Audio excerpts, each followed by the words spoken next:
জাহ্নবী, হে পুণ্য শ্রোতা, তোমার নিত্য সুধা ক্ষরণে এই প্রাণ জগৎ পরিতৃপ্ত।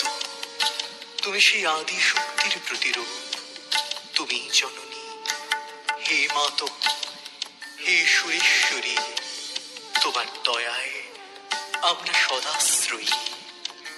তোমায় প্রণাম, তোমায় প্রণাম। মা গঙ্গে শিব জটা থেকে নেমে এলে জগতে, কৃপা করি দানো মাগো ভাগায় ভগতে। মা গঙ্গে, মা গঙ্গে প্রণমামি মহামায়া দুর্গা মা শিব জায়া, কত রূপে দয়া তব কত লীলা সঙ্গে। প্রণমামি মহামায়া দুর্গা মা শিব জায়া,